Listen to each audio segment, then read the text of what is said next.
I want you to imagine something. Imagine that somewhere, not in a way that requires you to believe anything unusual, just as a thought experiment, the version of you that exists 10 years from now could reach back, could sit across from you right now in this exact moment of your life and talk to you.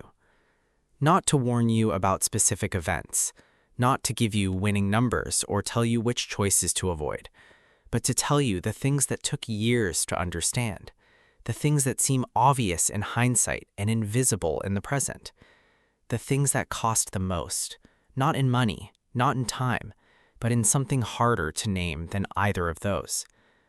Psychology has a name for our inability to connect with who we'll become: future self discontinuity. Research by Hal Hirschfield at UCLA showed that when people look at images of their future selves, the brain processes that image the same way it processes images of strangers. Not yourself, a stranger. Which means every decision you're making today about your time, your relationships, your body, your courage, you are making on behalf of someone your brain has already decided is not quite you. This video is a letter from that stranger who turns out to know you better than you currently know yourself. And some of what they have to say is going to be uncomfortable, not because it's harsh, because it's true in a way you already half know and have been carefully not looking at. If you're willing to hear it, stay, because this letter starts now. I know where you are right now. Not the room, not the city. I mean the place inside yourself that you've been living in lately. The one where you're doing everything and somehow still feel like you're standing still. The one where you keep waiting for something to shift, some signal, some moment of clarity that tells you what to do next or confirms that what you're already doing is worth the cost. I lived there too. I know how it feels to lie awake at 2 a.m. running the same calculations over and over and arriving at no new answers. I know how it feels to look at your life and feel simultaneously that you should be grateful and that something is quietly, persistently wrong. I'm not going to tell you everything gets easy. That's not a thing I can honestly offer you. But I'm going to tell you several things that took me far too long to learn, and that would have changed the shape of years if someone had said them clearly enough that I actually heard them.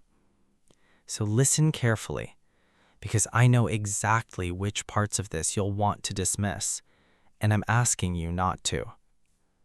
You are wasting your worry. Not all of it. Some worry is signal. It tells you something matters enough to protect. But most of what you're carrying right now, most of the weight that follows you from morning to night, it is not protecting anything. It is just costing you. It is eating hours that belonged to something real and replacing them with rehearsals for catastrophes that will mostly never arrive. I know the arguments you make to yourself for why the worry is necessary. I made them too. The worry feels responsible. It feels like you're taking things seriously. It feels like the cost of caring. But I want you to understand something that took me years to see clearly.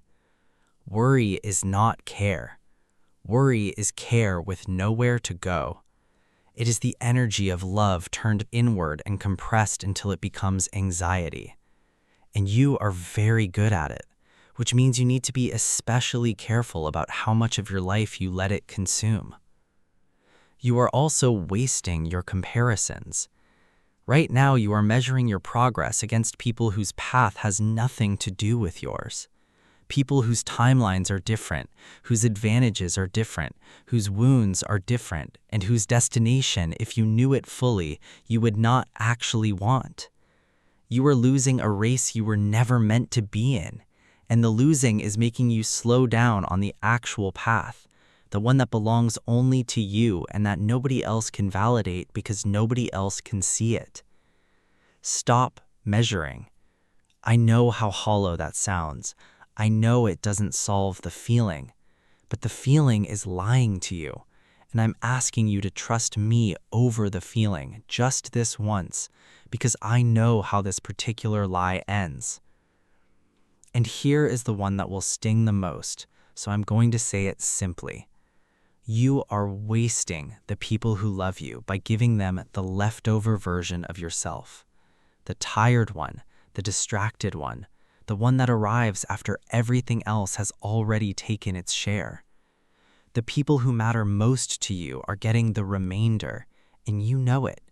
And I'm asking you to change that before you end up where I was when some of those people were no longer available to receive the better version you finally had to give. I want to pause here for a moment because I know some of you are feeling something right now, and I want to name what that is before we go any further. That feeling is recognition, not guilt. Recognition. There's a difference. Guilt says you did something wrong. Recognition says you already knew something was true and just hadn't let yourself say it out loud yet. The letter continues, and it gets harder before it gets easier. Chapter 3. The thing you're most afraid of and what it's actually about. 6 through 8 minutes. Letter voice. Future self. I know what you're most afraid of, and I'm not going to pretend otherwise. It isn't failure. It's that you'll try, really try with everything you have, and it still won't be enough.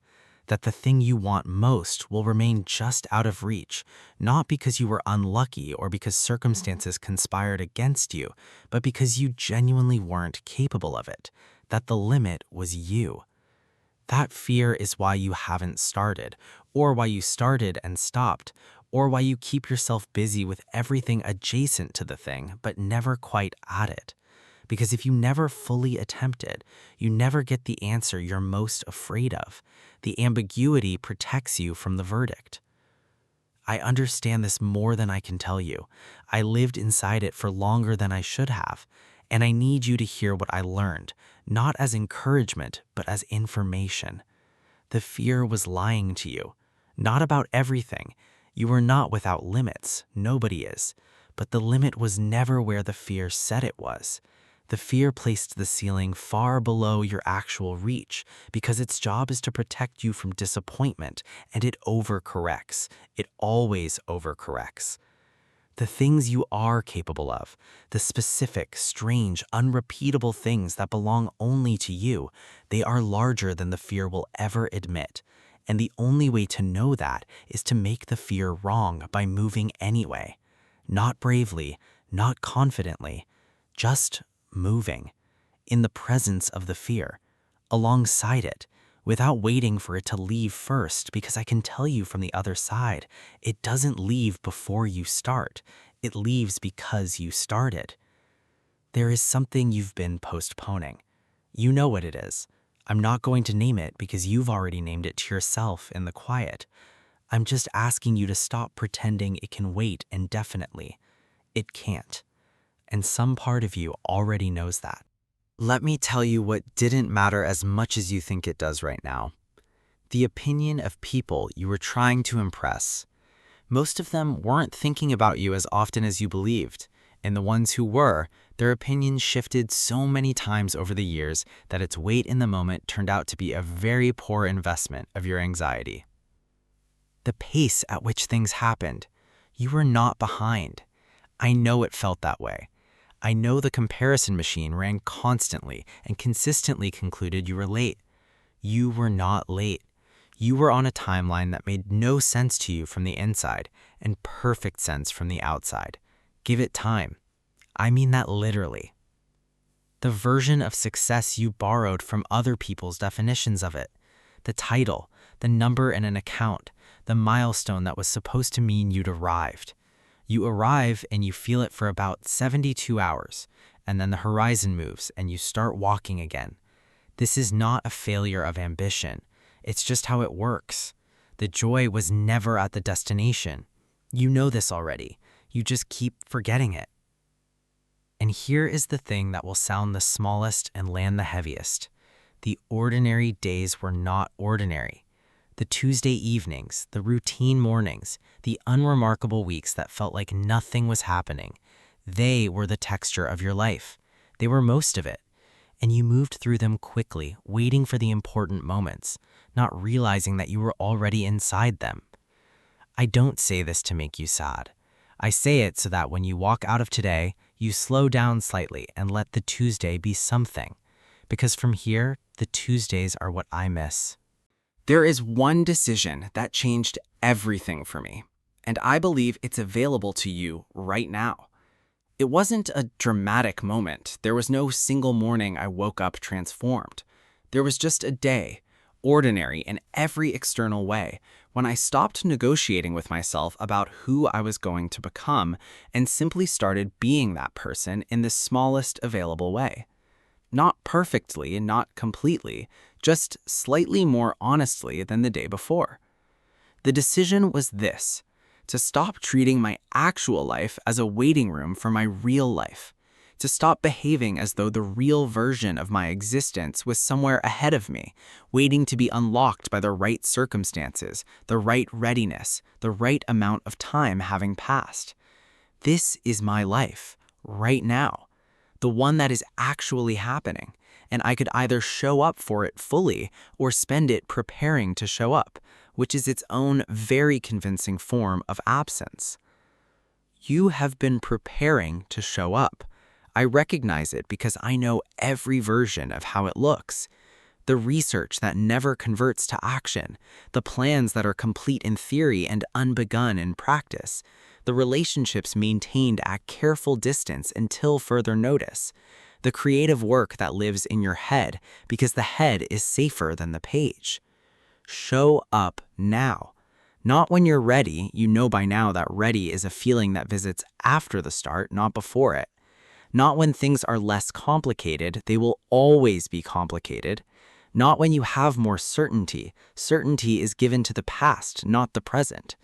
Show up for the work. Show up for the people. Show up for the version of yourself that has been standing in the hallway of your potential for longer than either of us should be comfortable with. Open the door. They've been waiting, and they are not who you're afraid they are. They are everything you've been hoping you were capable of being. That's the letter. Or rather, that's one version of it. The version that I believe is true for most people who will watch this. The specific details of yours are yours alone. But the shape of it, the worry that isn't protecting anything, the comparison that isn't helping anything, the fear that's been standing between you and the attempt, the ordinary days you've been moving through without fully arriving in them, that shape is nearly universal. Hal Hirschfield's research found something remarkable. When people were shown digitally aged photographs of themselves, their own face, older, looking back at them, they made measurably different decisions. More savings, more long-term thinking, more willingness to delay short-term comfort for long-term meaning. Not because they were told to, because they could suddenly see the stranger as themselves. That's what this video was. A photograph of a stranger who is you. A letter from someone you haven't met yet, but are already in the process of becoming, one day at a time, whether or not you're paying attention to how. Pay attention to how. There is something in this video that hit you harder than the rest. You know what it was. It was specific. It found something. That's the part that was written for you, not for the general viewer, for the version of you that sat here today and heard it. I'd like you to tell me what it was in the comments, because this is a conversation, not a performance, and what you say down there shapes what comes next. If this gave you something real today, share it with someone who needs to hear it, not as a self-help recommendation, as an act of care, because someone in your life is sitting in the same room the letter described, and they need to know they're not the only one. I'm MindStroke. Subscribe, and I'll see you in the next one.